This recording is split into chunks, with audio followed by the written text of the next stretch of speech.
Good day everyone, by the way, my name is Brian Saraya, together with me, Jaya, Shanice, and Casey. It's our pleasure to be here to speak with you all, and I hope our reportings will be informative and inspiring. And will be discuss about future world tourism and hospitality issues. Future world tourism and hospitality issues. This chapter introduces selected major tourism and hospitality issues that are significant to the future of a vibrant tourism and hospitality industry. This chapter is kanang nagpahibaw about issues sa tourism and hospitality na importante sa umabot o future na maayong turismo and hospitality. Looking towards the future requires imagination and foresight. Prophecy is very difficult, especially with regards to the future. The travel world, if tomorrow will be different from what we know today and experienced yesterday. Wala daw tay wala daw ta kibaw if unsay mahitabo sunod o ugma like di na og unsay ato na agian karon og gahapon. Safety and security in tourism and hospitality. The first issues of universal concern is the relationship of tourism and hospitality to terrorism, or in the larger context, to safety and security. Safety and security in tourism and hospitality will be the greatest challenge for tourism policy and planning for many years to come. Kaligtasan at kasiguraduhan ang turismo ug maayong makipag-communicate ang pinakalisod challenges para sa pamaagi ug pagplano sa turismo sa daghang pang umaabot na tuig. Much of the discussion on safety and security pertains to terrorism. The terrorist attack in the United States on September 11, 2001. The results of this tragic event encouraged many countries to act together to combat the devastating effects of terrorism. Ang resulta sa kalisod na ilan naagian is nagkahiusa ang bisan asang lugar o country para masuklan o walang mapaurong ang pagdaog-daog sa ilaha sa mga terorismo. In managing sustainable tourism in a responsible manner. The third tourism issue is managing sustainable tourism in a responsible manner. Sustainable tourism is of utmost importance at present and in the future. Measures to advocate tourism agencies, host communities, and travelers about sustainable tourism must be continued as the world population increase. Ang tourismo is ang mag ang pagturismo is ang dapat ipadayon samtang ang tourismo is ang magpabilin sa pinaka-importanteng umaabot o sa karon. Sustainable tourism has been major destination planning as well regional national policy making in the last decade. There are several conferences sustainable tourism and held almost every year. Ang pagturismo o tourism is dapat ipadayon samtang nagkadaghan ang populasyon sa kalibutan. And thank you. So I'll be discussing tourism policy and strategic planning. So tourism policy and strategic planning is the fourth major world tourism and hospitality issue. So let us know first what is tourism policy and strategic planning. Tourism policy, from the word policy, can be defined as a set of rules, regulations, guidelines, and directives. While strategic planning can be defined as the process of making decisions for the future. According to Goldner and Ritchie, states that good policy and sound planning need to be conducted to ensure that a destination will be both competitive and sustainable. So, maong na ay policy o planning ang usa ka tourism industry is to combat the negative impact on tourism and hospitality and support the economic, social, culture, and environmental contribution of tourism and hospitality to the world. and also to be able to sustain their tourism and hospitality products in the future. While policies show the big picture and plans contains the details, both deal with the future development of tourism. So as Dr. Flores said that we should see the tourism industry in a big picture. Di lang kay tourism raman na wala kayo tayo makuha. But instead, we should see it in a big picture, which is daghan mahatag og na opportunity ang tourism sa atua. So next is using e-commerce tools in tourism and hospitality. First, let's start with a quick definition of e-commerce. Electronic commerce, otherwise known as e-commerce, is quite simply where transactions are exchanged over the internet. So example ano is online booking. Kana nangita kag places to visit or kastayhan. So dili na kay adto pa ka sa mismong lugar para magpa-book og rooms. Instead kanang pwede na ka magpa-book through online. So na dito unsa ka nga room, yung payment, then less hassle na lang sad sa ato kay dali naman lang siya. And also example ana kay kanang di lang kay sa ato nga mga nangita og places but also kanang katong places nga atong adtuan like diba naam na sila mga page dito nila ikuan ilang lugar ilang i-post adto ilang lugar para makakuan sa tong mga tourists ba. It gives the hospitality industry more online presence and opens up the possibility of new customers. There's no longer have to rely only on person sales and over the phone sales. They have many more options to attract new customers using e-commerce. It can also reduce costs in some areas, and more than 50% of travelers in the United States use the internet in planning their travels and vacations. Next is tourism and hospitality education training, the sixth major tourism and hospitality issue. Globalization and innovation will be the outstanding feature of tourism education and training in the future. Several innovations are taking place at some universities. So students also need to have creativity, agility, and the ability to pivot as needed to change circumstances. As industries, including the hospitality industry, navigate their path forward after the changes of the past year, they will need to have adaptable skills that allow them to learn and meet those needs.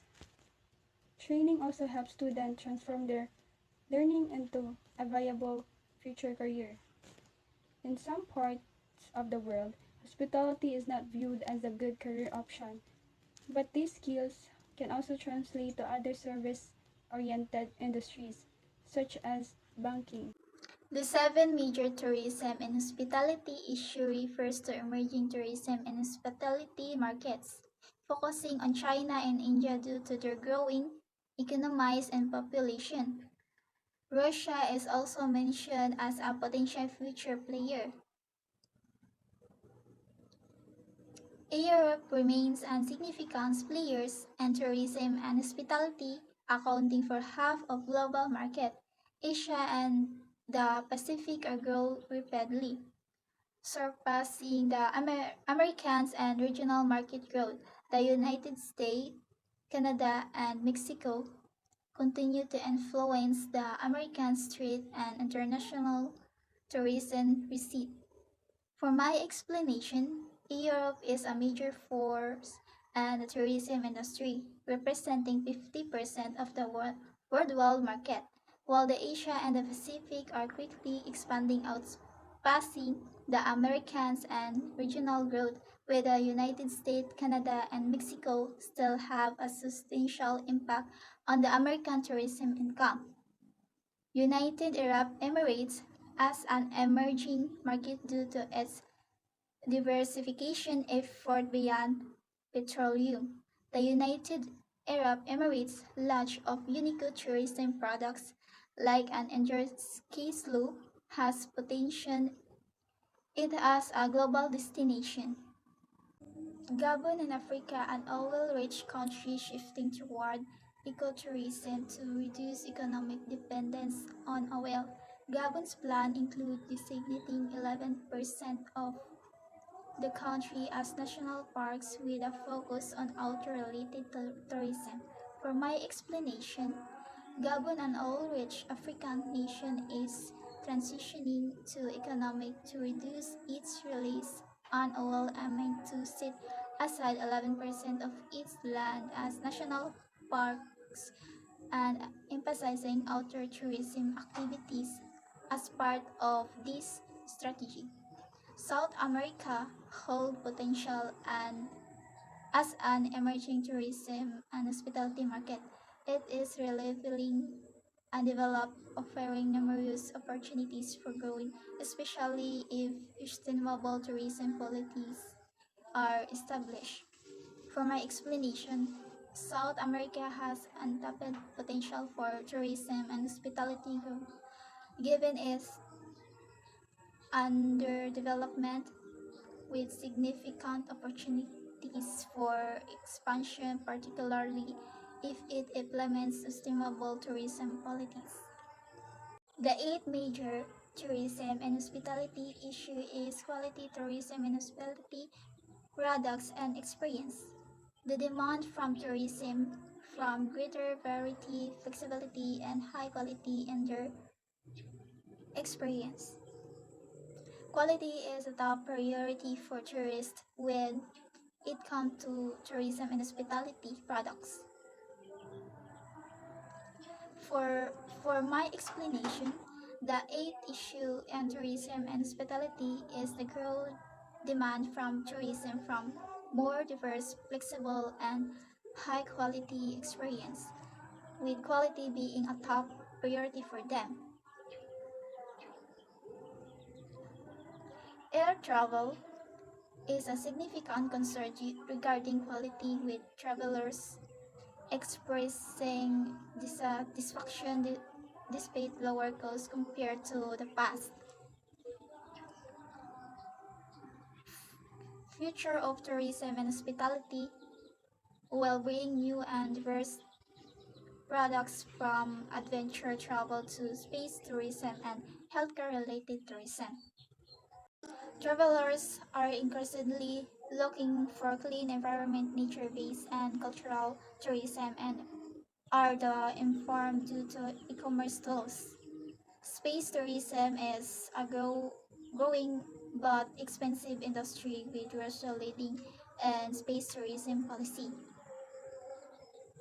Undersea tourism is a more affordable alternative to space tourism, and volunteer vacation are gaining popularity as a global tourism product. Tourism and hospitality partnership are described as cooperative efforts to achieve competitive and mutual interest. They can occur at different levels from local to international, involving both private and public sector entities. The importance of responsibility and collaboration and emphasized in this partnership. For my explanation, tourism and hospitality partnership involves collaboration to achieve competitiveness and mutual goals spanning various geographical skills and encompassing both private and public sector participants with a strong emphasis on responsibility and collaboration. Tourism strategic alliances are formed when different industry sectors unite based on command goals or in response to market opportunities or threats such as war or terrorism. Even this alliance can occur at various levels and benefits all involved parties. For my explanation, tourism strategic alliance results from the convergence and industry sectors around the shared objective or reaction to market factors like conflicts, and they provide benefits to all participants at different organizations. So, the impacts of health issues on tourism and hospitality. The third major tourism and hospitality issue is the impact of health on tourism and hospitality. Most travelers avoid the areas that have high health risks. Diseases spread more rapidly due to the travel. particularly through the international aviation. Reports released by Harvard researchers show that flu virus spread more rapidly due to the international tourism and hospitality, especially air travel. So, ari ko no, ang mga travelers kay i-avoid gani nila ka ng mga high health risk like kanang para atong sa COVID, di ba? Gipang lockdown man to ang mga kuan like gipang lockdown kay para kanang dili gani mo spread ang virus kay para dili sad makatag yun para di jud mas spread sa tibok ba para pod murag maanam-anam ay like kanang dili jud as in madaghan gani nya dito travel kay kasagaran biya like ma-spread ang virus kay tungod sa kanang mag-travel nya kanang para ma-avoid kay kanang para tong kuan para ma-avoid o kanang para dili dayon ma-spread ang katong virus kay gi-lockdown. So, fear of disease reduces travel's demand.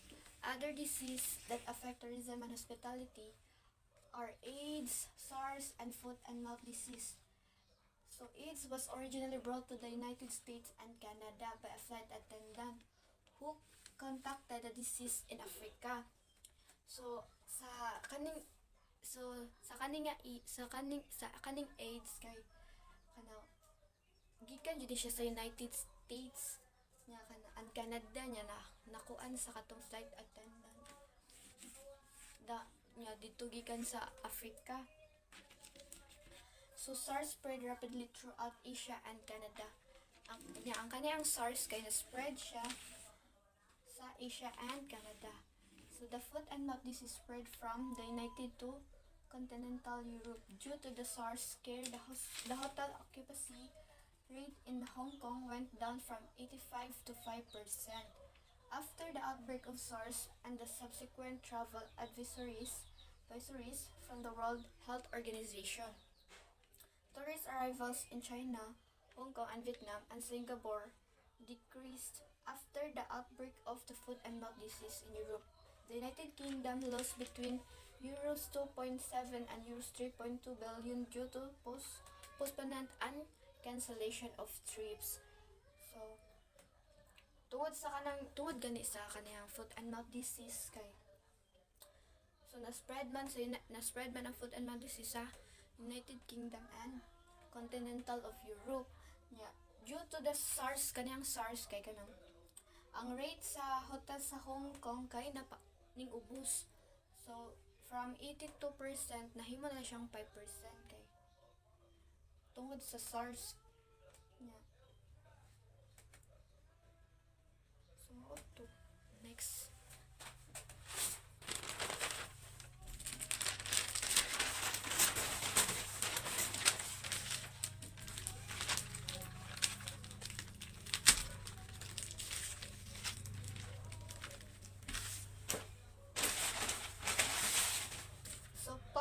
Policymakers now need to react to health crises in their own countries. They should formulate strategies to provide support to individual countries and recommend restricted travel to affected countries. Tourism and hospitality organizations must take leading roles in the development and support of tourism and hospitality health measures and safeguards. So, kaning policymakers kay ning-react sa health crisis niya sa countries niya para sa makuana ni siya kay i-restrict nila ang katong mga naapektuhan nga countries para makuan to develop the support of kanang tourism and hospitality health measures. So arin ko sa next. So next is the effects of natural disasters on tourism and hospitality. So the 11th major tourism and hospitality issue in the effects of natural disasters on tourism and hospitality. Natural disasters have devastating impacts on the tourism and hospitality industry. People avoid travel to affected areas. Once this occurs, there is limited opportunity to use tourism and hospitality to restart the economy or to obtain new revenues to invest in the tourism and hospitality industry and the well-being of the local residents. So kani ang natural disaster kay o pareha ng, for example, na ibagyo. So ang kanang mga traveler, mga people, kay kanang gi-avoid yun na nila, like dili sa sila maara kay, or pareha ng mga linog ana niya. What if, for example, what if kanang mag aftershock yun ba dayon ana niya, kanang para dapat para kung ikaw dapat dili sa dayon ka mo adto sa kanang lugar nga imong i-visit, like kanang for example kanang destination, yung mga destination like sa kang lugar magtuan niya. Okay, may posibilidad nga kanang naapad ay mahug sa imong ano or something. Chu. Next is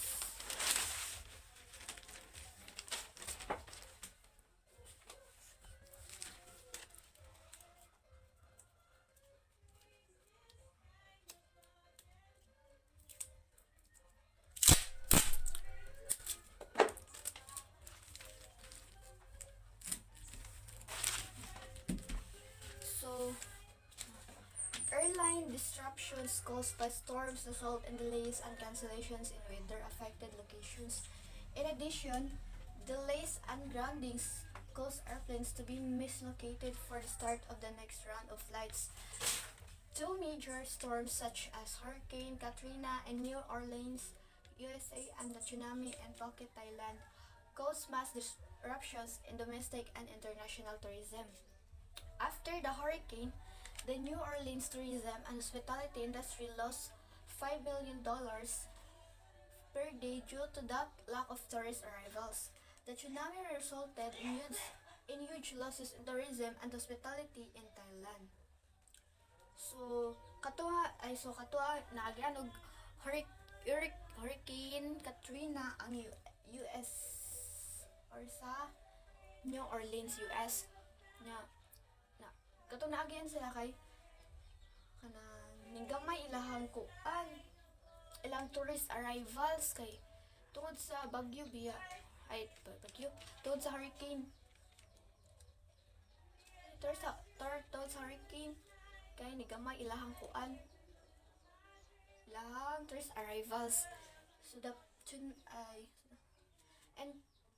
Thailand tourist arrivals in Phuket went down to 45.7% after the first 4 months. New Orleans and Phuket slowly recovered from the disaster they have experienced.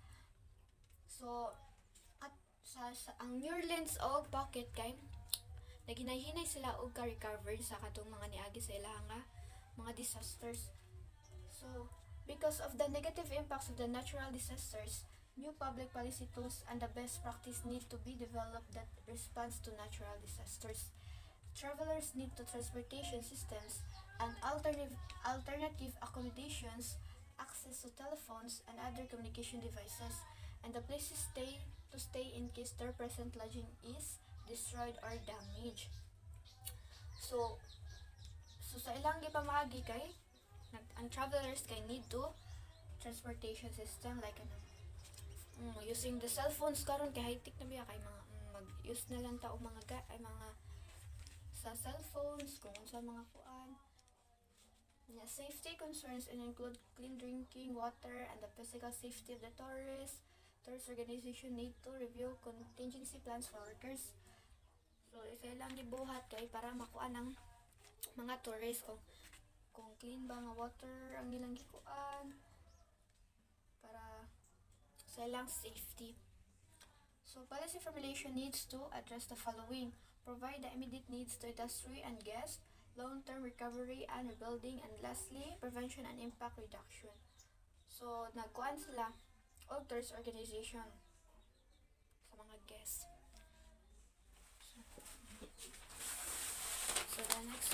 So the next one is the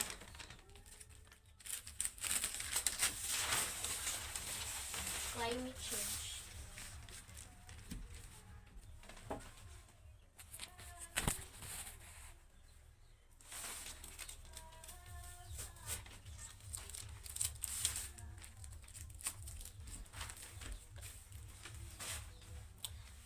Climate change and tourism and hospitality. The 12 major tourism and hospitality issue is climate change, and its impact on tourism and hospitality, global warming, is a growing concern for the travelers. The recently published research by the World Welfare Fund documents the ecological footprint of human activities around the world, many of which are embodied in the international travel and tourism. Results show that the world's ecosystem is being degraded by human and unsustainable rate that cause irreversible damage to the planet as well. So triggering population declines at about 31% in land animals since 1970.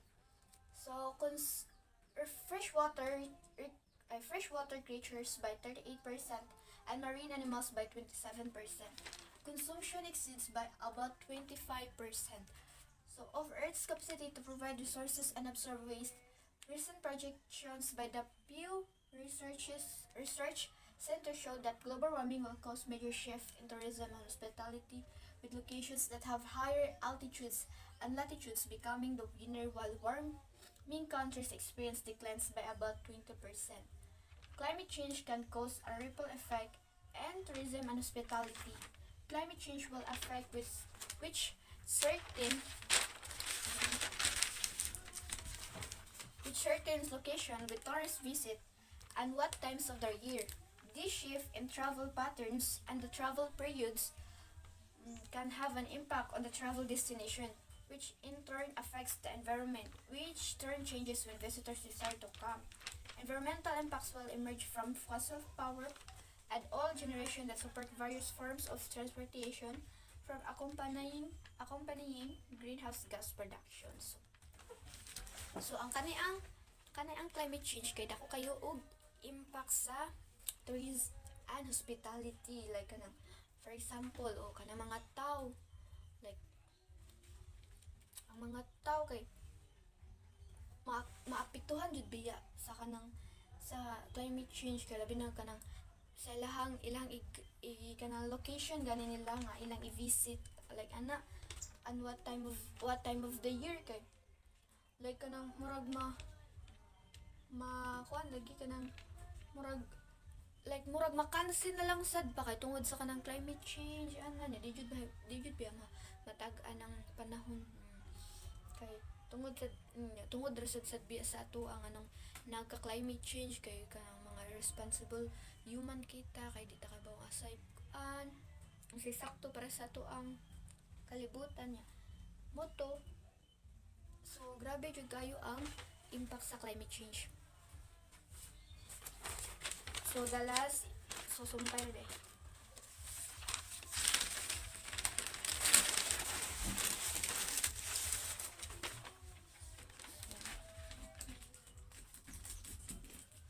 So